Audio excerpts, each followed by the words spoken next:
Hello everyone, it's Erica here from Me To You Paper Crafts. I'm very happy to be back with you today with another crafting video.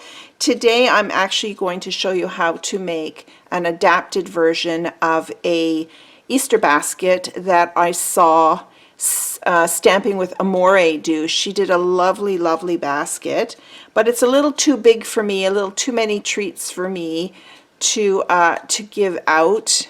Simply because of the situation we're in, I'm not able to browse around the stores and pick up many Easter treats. So I do have a few Easter treats here to give away. Anyway, this is the basket that she made.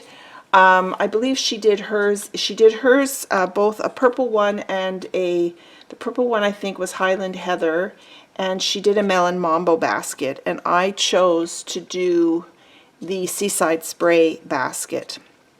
So this is the version that she made. I changed it up a little bit and I used the new Braided Punch and I glued it on top of this piece of Seaside spray and added some ribbons. I love the way it turned out, and it's, honest to goodness, it's very easy to make. So if you really like this size, it's quite a big size, then you can go on over to Stamping with Amore and take a look at her video. And anyway, so what I then did was I made one also in Melon Mambo. I quite like the pink. And I did this in a Facebook Live and a Zoom session with some members of our Seashore Stampers group of Stampin' Up! Demonstrators here in Victoria, and I showed them how to make this basket. And because we weren't all together in the room, I told them to get out what other colored cardstock they wanted and to create their own basket using whatever stamp set they had. So they made some really interesting creations, the basic basket with the handle, and then they did their own little embellishments. And then for this one, I actually added this adorable little Peter Rabbit bunny that is from a stamp set in our annual catalog that is still there and ready to use. So he's just adorable, and I kind of tucked him on the inside of the box, and he peeks out. And it's almost like he's got his little hands praying that you'll leave him one treat when you delve into the box. So I think that's just too cute. Anyway, so as I was saying, too big, and so I changed the dimensions and I made this cute little one. So these are the little Easter eggs that I picked up weeks ago. They're Lindt chocolate Easter eggs, and they happen to be wrapped in red foil. So I decided to do my base in Granny Apple Green with a bit of Daffodil Delight DSP, and then I chose to do red tulips on here. So I'm going to show you how to make this little basket today, and I just did the braided handle without a piece of cardstock underneath it. So let me show you how I made this today. Now, I've done a lot of the prep already. For example, I've already done the tulips. Now, where I got these tulips and these leaves from, I had purchased the DSP that came out as one of our coordination products. This paper came with 4 different types of prints, tulips, little umbrellas. It came out with hearts. Here are the hearts, and also these little flowers. And Stampin' Up! Brought this out so that it would coordinate with 4 bundles in our 2020 mini catalog, so that you didn't have to stamp and color, but you could just punch out these patterns here. So I've done a lot of punching of the tulips and the leaves. Now, the fun thing is the back of the tulips is the green, so any spare bits you can just punch them out. And that's what I did. So I've got my tulips here. I've got 4 purple tulips, and I have leaves already punched out, ready to go. Some are punched and some are, actually we're going to use some, were these all? Yeah, these are all. See, this is the back. So we've got some leaves here, and then I've already pre-cut the DSP to go around the sides. Again, there will be a blog post, so I'll put the link below, and then you can go over there and get all of the measurements. I'm missing a piece. Oh, here it is. Okay. This is going to be for my handle. So there are my pieces of DSP, and then here's my basic piece of cardstock. So we start out with a 5x5 piece of cardstock, and we're going to score this very simply, and it's a square basket. This one is a diagonal basket. So, not diagonal, what am I saying? It's a rectangular basket. And so, being a square basket, it's just one measurement for all of your scoring. So let me just pull out my scoreboard. Here we go. And my little piece of wax paper. I love to wax over my paper, makes it easier to score. And bring out my score tool here. Okay. So you're going to put that up into the upper left-hand corner. And you're simply going to score this at 1.5 inches on all 4 sides. 1.5, turn it, 1.5, turn it, 1.5, turn it, 1.5. Simple, simple, simple.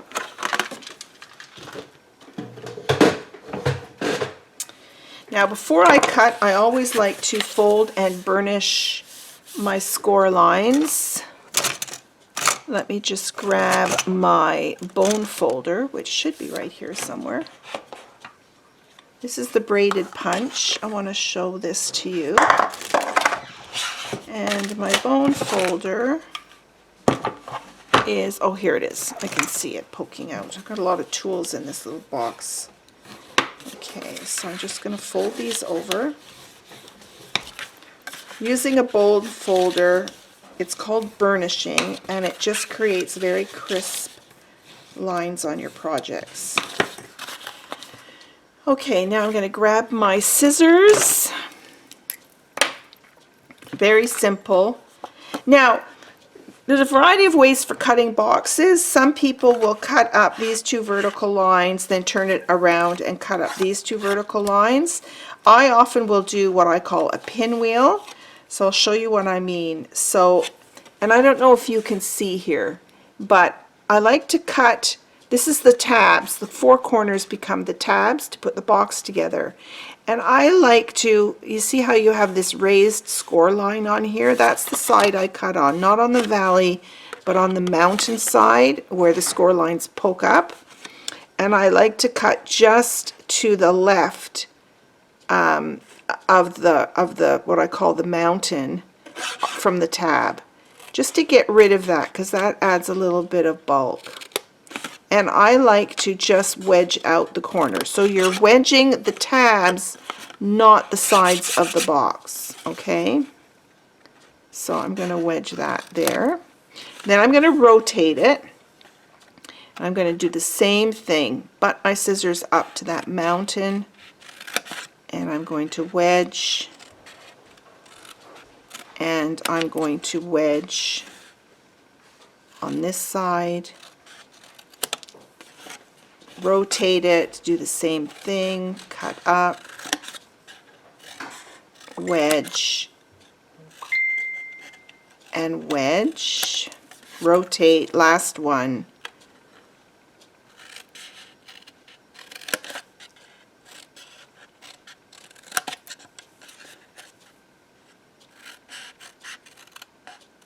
there you go.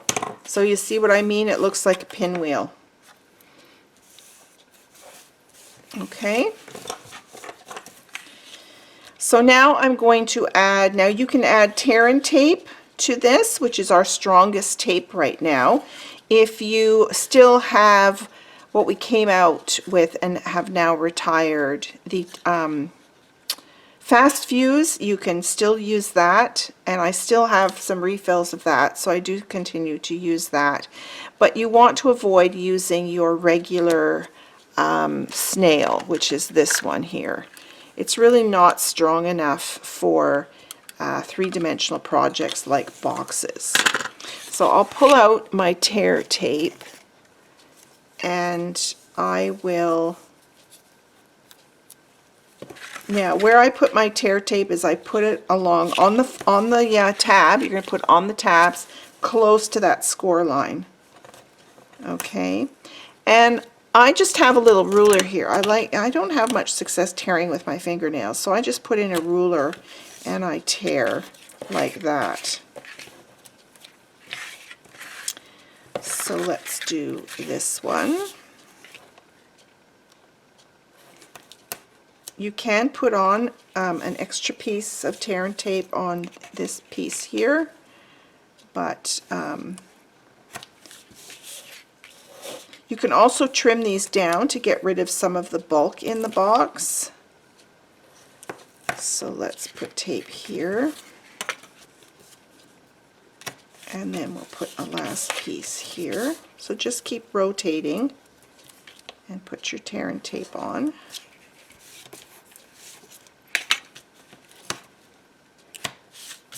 There you go, like that. So because this is a very narrow side, you see how much the tab takes up. So you could take off some of this bulk here if you wanted to. But because it's a pinwheel, you see, you're not having two pieces on the same side, so it's not as bulky. If you do the pinwheel cutting, if you do the cutting up the two sides, then both of them wrap inside and then you get more bulk.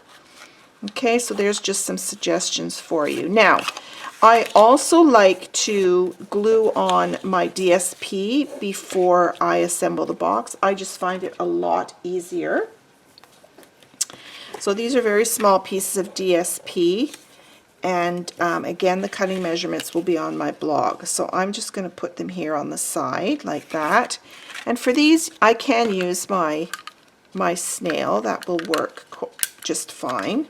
And I'm using my silicone mat so that I don't have to worry about getting glue on my grid sheet.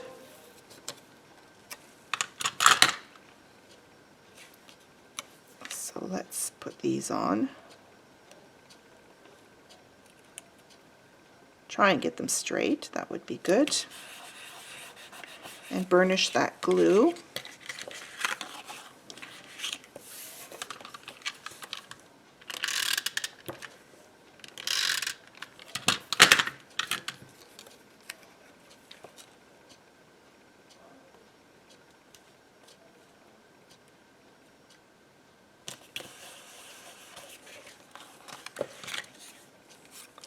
So I hope all of you are coping with being shut in. I just heard some news from England, and it's quite dire over there. And I think everybody's been told to just stay home. They are not even permitted to almost take walks in their neighborhoods anymore. I guess it's just because they have so many people there, and they're in close contact. Hard to keep 10 feet distances when you live in a very busy neighborhood or city. I feel very fortunate where I live because we don't have the same populations as the big cities. I'm here in Victoria, British Columbia, and we're on an island too. So, okay, so I think I'm ready to now assemble. So I like to use my pick tool with my little pokey, I call it a pokey tool, to help me take off my tape. I just rub it almost, you know, kind of in the middle. This pokey tool is very sharp, so there you go. So I'm going to take them all off at the same time. There we go. So speaking of you know, we're not in a crowded situation here. So as a family, we've been going out for a family walk every evening. Yeah, and it's been absolutely wonderful. Our daughter is currently living at home, and so we go out for family walks, which we, you know, normally haven't done in the past. Everybody's just out and about doing their thing. And so it's actually been kind of, you know, it's been really nice. We go around the neighborhood walking, and we see very few people out there. Okay, so now what you're doing is you're just bringing up these flaps. I try and make sure they're inside the box for the next one, just so I'm not bending my cardstock. See, like that, pull it in, and then bring it up.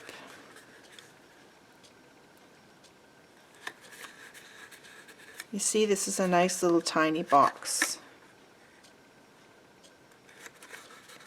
I think it's a 2x2.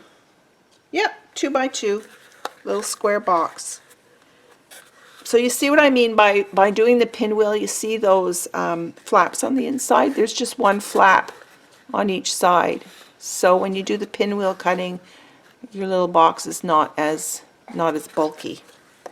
Okay, now I'm going to show you. I'm sure you all know how to punch, but we get border punches every now and then, and there is a trick to using a border punch in that once you start cutting or punching, you want to match up your cut pieces with this, the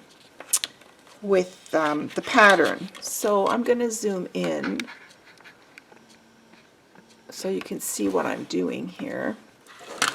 So I'm going to start close to the edge here, because when I put this handle on, I'm going to glue it right to the bottom of the box. The other important thing is to make sure your paper is butted up against this ledge here.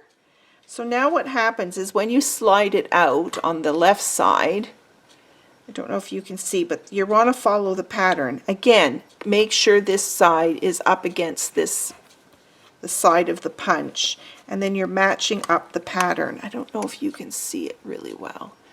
Because of my light, it's a bit too shiny, but you'll see it when you see it. So I'm matching up the pattern. And it's best if I put it down before I punch. Okay, and then punch again, and then slide. Match your pattern up. Sorry, I have to get my head over it. Match the pattern. Punch again. Match the pattern.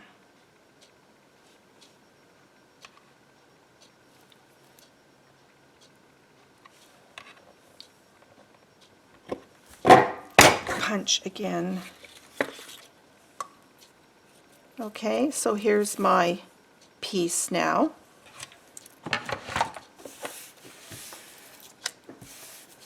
Let's just get rid of this scrap. So now what I can do is I can just trim off the ends here.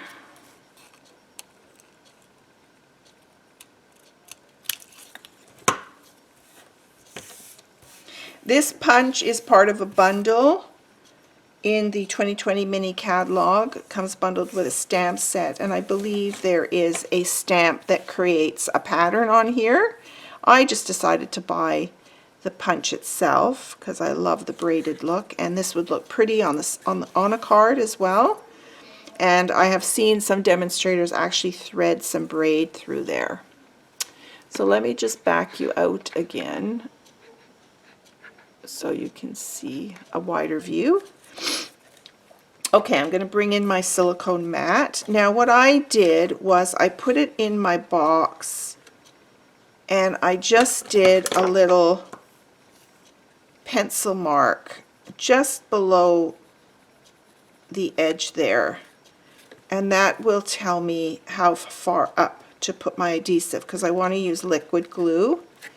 And you want to try and get it up as high up the side as you can, because you want it, see, you want it to be glued quite high to the top. Okay, so now I'm going to pull in my Tombow glue, and I'm just going to put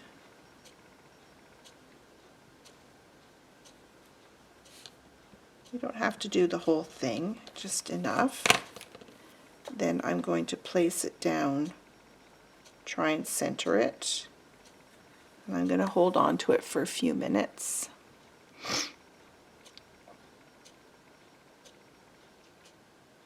And I'm going to show you, I didn't quite line it up correctly, so can you see that? There's a bit of a jog right there, but I'm not too worried about that.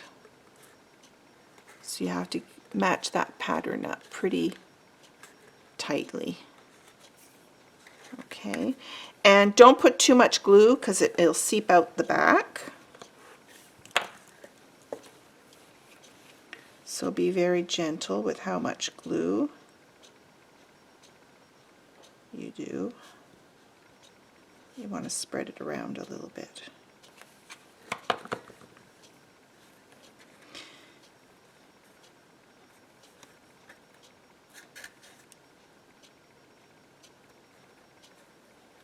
And just put that in there and hold for a few seconds.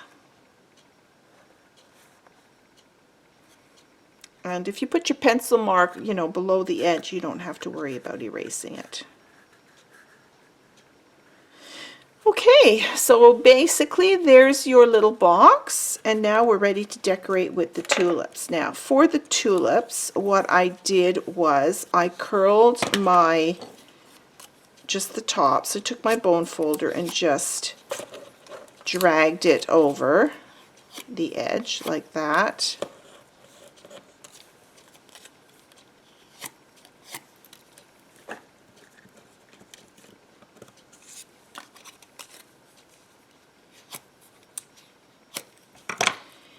And on the original box that I made, we just, you know, I just did the, oh, I got something on there. I just did the tulips, but I thought it would be kind of cute to do some leaves. And so I did this sort of thing on here. I just put some leaves behind it. Oops. So I'm going to do the same for this basket. So I'm going to glue these on. Can't pick, oh, sorry, I can't pick that up. Now let me just check my other leaves. I don't think I have a whole bunch with the white. Some have the white border on it because I actually punched it from the paper. The rest of these I had just punched, and you end up with the back, which I showed you was green. So I think I'm going to only use these ones and not these ones. Okay. So I'm going to do something like that and just put the leaf on the back. So I'm just going to put a little bit of glue here, and I'm going to watch from this side and just stick that leaf on there like that.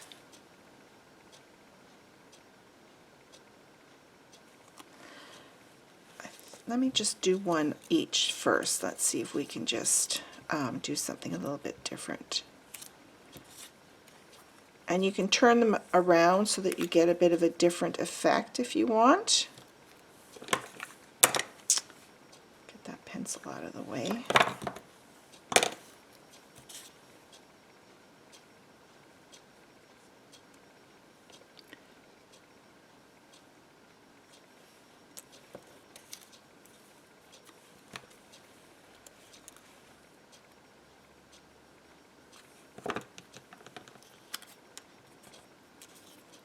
Do a couple on this side.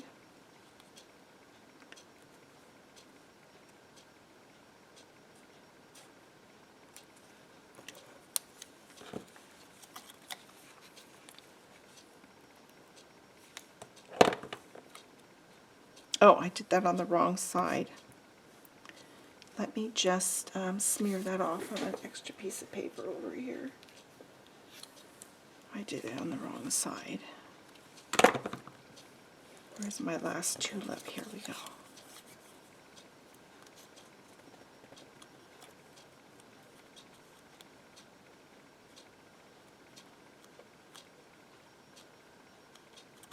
Okay, there are my tulips. Now, I just want to double check. I forget what I did. Yeah, they're all on dimensionals. So I will put a dimensional on the back of each of these.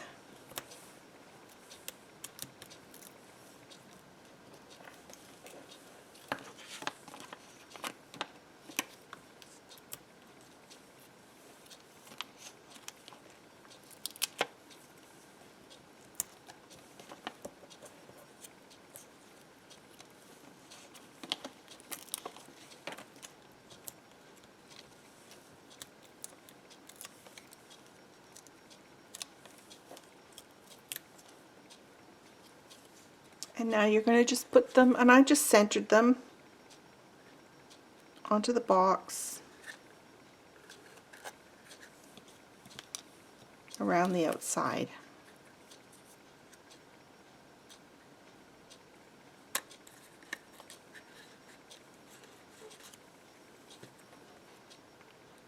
Oh, there's a little bit of green poking through there. Let's just get rid of that.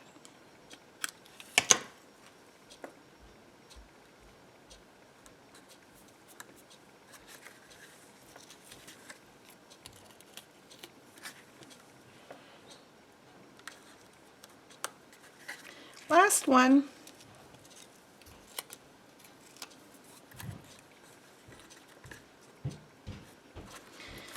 We have such delightful colors. Everything I make just turns out to be delightful. And so there you have it.